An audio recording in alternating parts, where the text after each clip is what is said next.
Hey there. Subscribe to my channel. And also press this bell icon.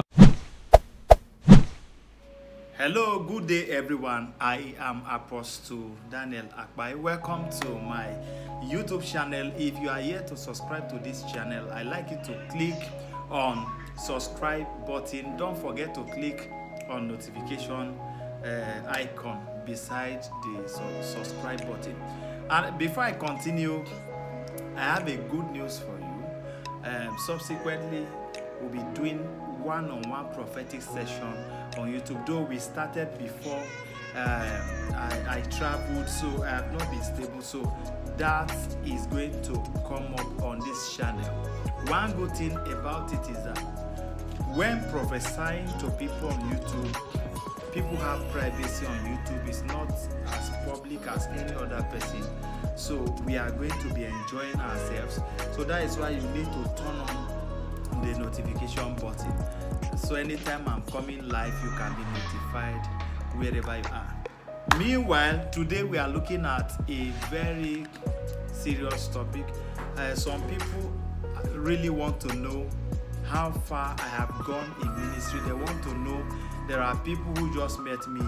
They admire and desire what God is doing in the ministry, what God is doing in my life, in the life of my wife. So they really desire it, and some people have questions to ask. They really want to know how you are doing it and all of that. So Rulers of Destiny Ministries started in 2004. It didn't start as Rulers of Destiny Ministry. It started as Hour of Liberty Ministry. Yes, Rulers of Destiny Ministries started as Hour of Liberty Ministry. Hour of Liberty Ministries in 2004. That is a long time ago. 2004.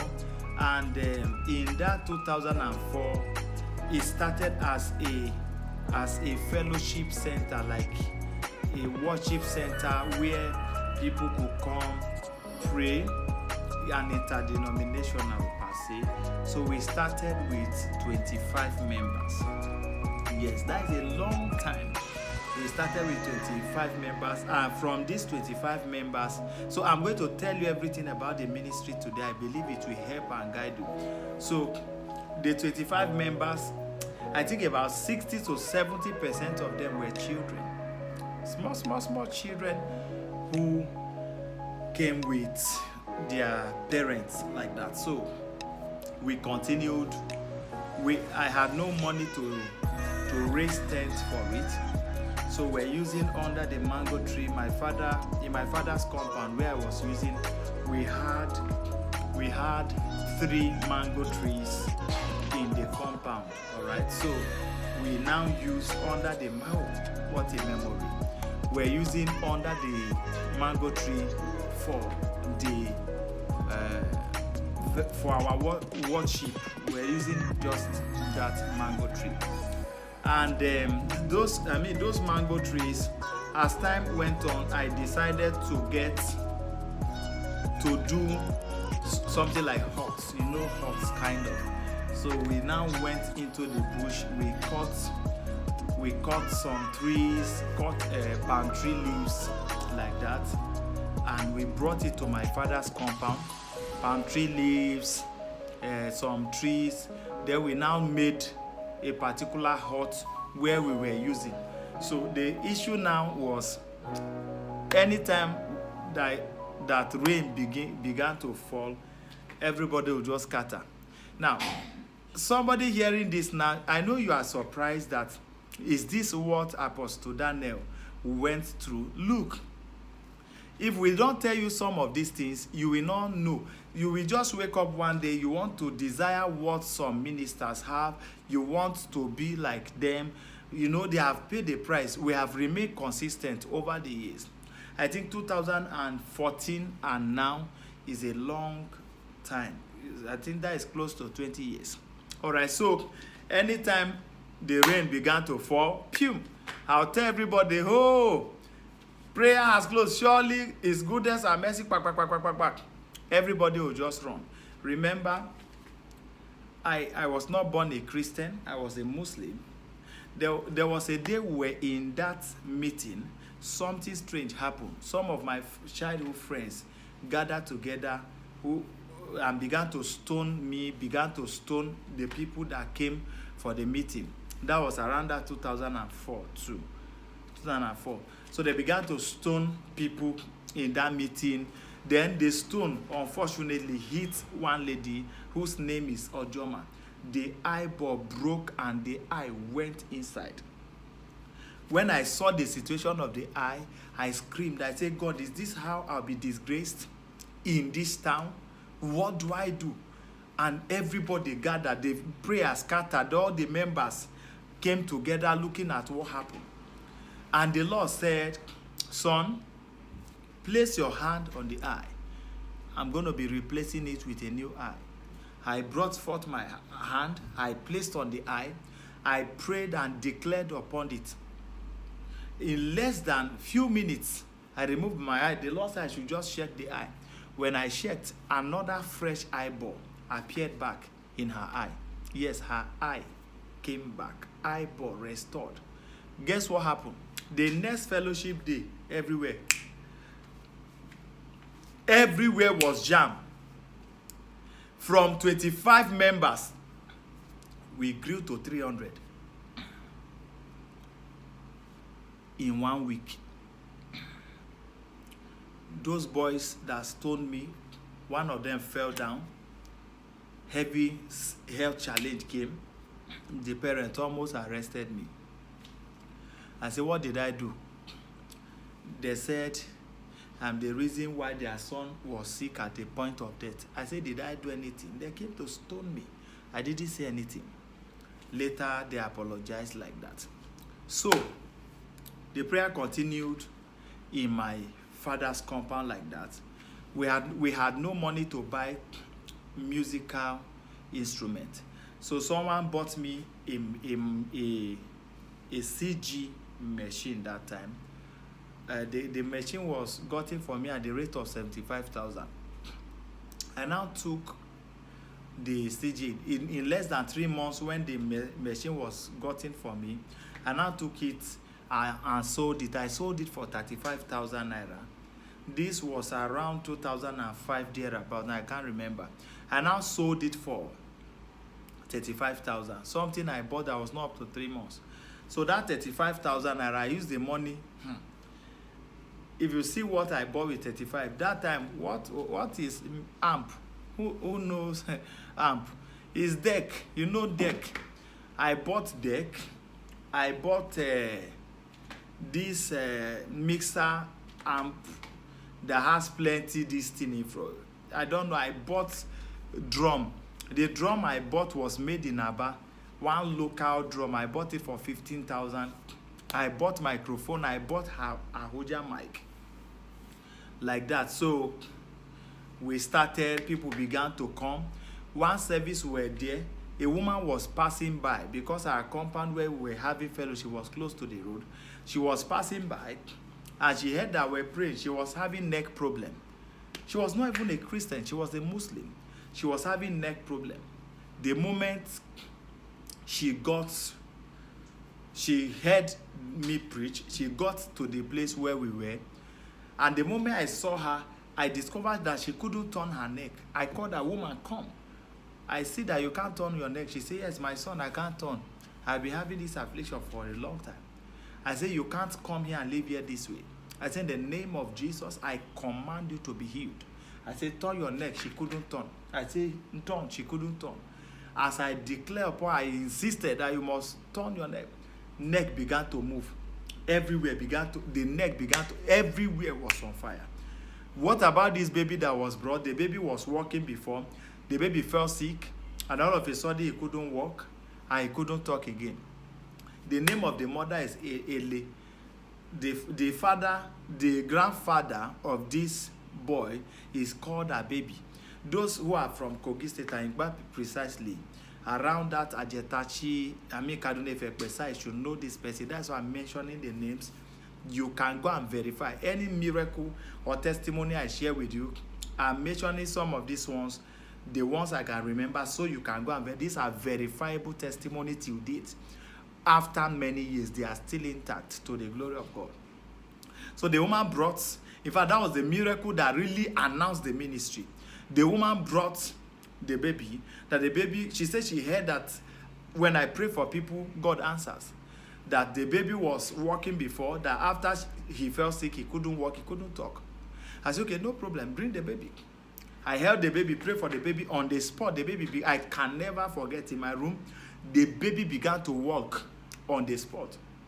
I tried to make the baby talk, he couldn't talk. I said, no problem, the God that healed the legs is going to heal the tongue. While they were going home, on their way home, the baby began to talk. She turned back. She said, man of God, my baby is talking. And the moment the baby got to the house, to my room, the baby spoke. The baby began to walk. So when they got home, people began to ask, where did you go? She said, I went to that pastor, Omolon's son. That is my father's name. They call my father Omolorun. That is the place. Before I knew, crowd everywhere jammed. I remember one day I was looking for the sick to pray for. I didn't see nearby. I was just passing. I saw a goat that was dying. I quickly rushed to the goat. I held the goat and I spoke in tongues. Goat, I am here. You can't die. On the spot, the goat jerked back to life. What about the lady that did the abortion that died? The family called us that their daughter was already struggling with life. Before we came from where we were to that place, the lady already died. She was cold, she was still everything. She was God, because we have to come from a distance to that place. When we got there, they told us everything that happened, that she did abortion. On my own, I was judgmental. I said, fine. Maybe God took her life because of the sin she committed, so I justified it. So when the family was still insisting that we pray, I said, okay, no problem. We decided to just sing and pray, just to go, at least to satisfy the family. While we were singing, suddenly the hands began to move. The legs began to move. The eyes opened. I almost ran out of the place. The dead came back to life, to the glory of God. These are verifiable testimony. I went to minister in Lagos, and the lady met me with her husband today. She's married, well-to-do. They are okay in Lagos. She came to see me, and I told my wife, this is the lady I was testifying about. She's married with children. Listen, God is so real. So we saw a lot of that. Then in 2010, after I ran the ministry for some time in my father's compound, in 2010, the Lord gave me an instruction to start a campus fellowship in a university. So I went to Kogi State, my wife. I went to Kogi State University as instructor. Before I started, a fellow advised me. He said, since you want to start, join NIE first. Then later pull out. You will have some members following you. And I told them, God did not send me to break somebody else's work. God sent me to start my own. So when I gained admission, I did not join any fellowship. I got to school. I began to build the fellowship from the scratch. First, I got one member. I got another member, a guy and a girl. These were the two members I got, and I began to evangelize on the campus. It was a first semester. I began to evangelize. So the day we did the inauguration of the campus fellowship in 2010, we were 85 or 83 people that started the campus fellowship. We started in one classroom, Natural Science Block C. I can never forget, it was an upstairs. Then I was a student. I was using a particular car, one old car. And that time, I was part of the technical unit. I'll rush from the lectures. I'll go drive to the house, carry speaker, carry on my head, put in the car with some of my boys. Then I'll drive down to the fellowship venue. Why am I telling you all this? Listen, you need to know where people are coming from. You see, if you must go far in life, you need to go through processes. I'll carry speaker on my head. I'll climb the upstairs. After we are done fixing, and I allowed the other girl to be singing. I didn't even have who won't even choir myself that initial time. So I'll rush down, I'll drive to the house, bath, then rush down and preach. Then when we finish, I'll allow some members to go, because some they were just coming, so they were not committed like that. So I'll pack the instrument with some other persons into the car. I continued like that. Then later, the school management said they didn't want any campus fellowship in school again, so we moved out of campus. Later, God gave us opportunity. We came back to the campus. We now got a big venue, the Natural Science LT1. It's a big place. So when we continue in that place, God helped us. It's a very big lecture theater. God helped us while we were there. The LT, God used to fill the place to the brim. The place will be filled to the brim. People will not have where to sit. They will sit on the windows. At the point I was bringing television, putting plastic chair behind, the news was everywhere. There was a service I fixed, and that service, I said God was going to give money to people. I tagged it Miracle Money Service. That service, people came, Muslim, Christian, everybody came. They said, let's see how money will come. So when they came, I prayed a short prayer, like 5 minutes, and I asked God to credit people's account. I asked God to put money in people's account, even their pocket. In less than 5 minutes, people began to receive alert. I can't forget, it was a Sunday evening. People began to receive credit alert. Your account has been credited everywhere. People were checking. I said, check your pocket. As they were checking money, they were seeing money in their pocket. There was a guy who attended that program. His name is Muhammad, a Muslim. He said they told him about miracle money. He never believed. He said he was in that meeting. Nothing happened. He said he saw people testify. He couldn't believe it. He said, I was downstairs attending to people. I saw a guy who ran down from upstairs, the LT, shouting. He said, sir, it has happened. Sir, it has happened. I said, what is it? He said, I'm a Muslim. I'm not a Christian. He said, I was invited by a friend. I never believe in miracle money. I was here. Nothing happened. He said, I went to the hostel. The news of miracle money was there. I said, if it is real as I come back, let me find miracle money. He said, I sat in 2 places while the program was ongoing, because I felt maybe my location would determine what will happen. He said, I went to the first place I sat, I didn't see money. When I came to the second chair I sat, I found money on the chair. He said, God, sir, this your God is so real. See, there was a service we organized. The power of God is so evidential. And I organized a service. I said, this so service, if you have any device, handset, electronic that is there, bring them. The power of God is going to fix them. I asked them to bring them, and they brought. What happened? When they brought those gadgets, a lady said her phone has been dead for 3 months. The phone has not been working. She took it to where they work it. They say it's not possible to fix it. There's a guy that was sitting close to her. The guy said it can never work.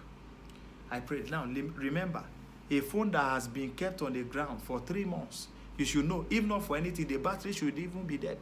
I prayed for less than 5 minutes. I said, check your phone. The girl powered the phone on. Everybody powered. Phone with earpiece problem began to work, everything. Someone who brought a dead hair dryer began to work everywhere. The other guy who could not believe said, if I knew, I would have brought my dead laptop too. The miracle was everywhere. There was a service again. I said, if you want to lose weight, come. If you want to add weight, come. Then I asked someone to bring scale. I was not the one that brought it. Someone brought scale to measure your weight. I said, measure your weight first before we pray. People measure their weight before we prayed. And after they pray, I asked them to climb it again. And when they climbed it, something happened. People were losing weight. Those who wanted to add were adding. The supernatural was everywhere. Listen, ask people who have been through Kogi State University. Ask them, Kogi State University between 2010 and 2017, 2018. Ask them about Rulers of Destiny Campus Fellowship or about Apostle Daniel Akpai. We saw the hand of God, supernatural hand of God. Then as time went on, the Lord asked me to start a church in 2012, July. So we started the church. Remember, we're still using huts in my father's compound because we had no venue. So because the school did not allow us to use the school for church. So there was this palm tree, whatever, we're using in my father's compound. We were there one day when a big man drove in on Sunday morning. He drove in from Abuja. He came, he knelt down. He said, man of God, this project you are... I think then we already got a land to rent for the church. So we needed money to build a permanent tent. He came, he said, man of God, thank you for the project you are doing, because I remember he asked me, that is my project. Say, how much will it cost you to roof it, the whole zinc? He gave me an open check. He said, fill it, write any amount that you need, that will complete it.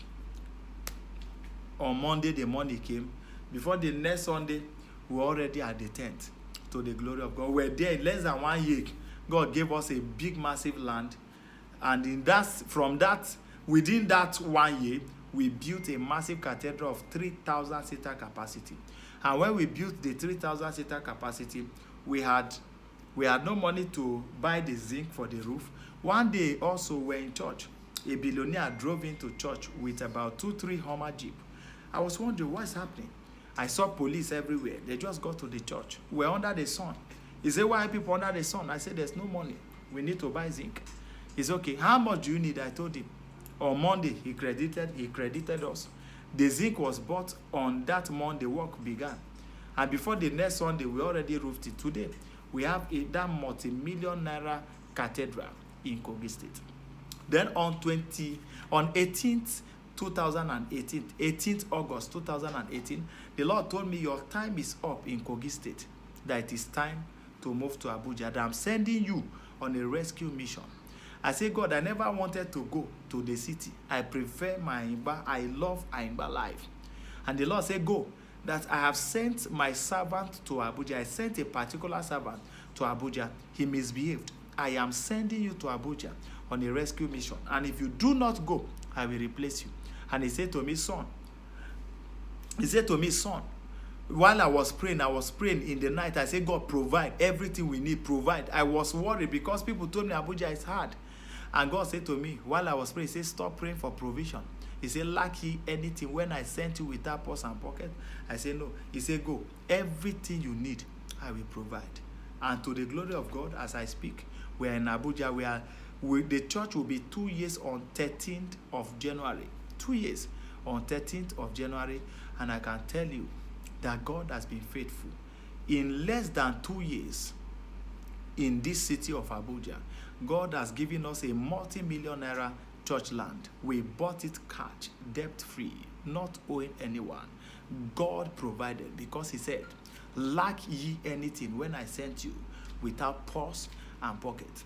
Everything we needed share. Somebody came, brought check. Everything we need, God has provided. Why? Lack ye anything when I sent you without purse, sandal, pocket, lucky? And I say no. He said, go, I will provide. And today, to the glory of God, the ministry will be 2 years this month. This is indeed the finger of God. This story should inspire someone. Keep doing what you are doing. One day, God will announce you. It may not be easy from the beginning, but I can tell you, if you remain focused, those who mocked you yesterday will join you tomorrow. Be focused. God bless you. Bye-bye.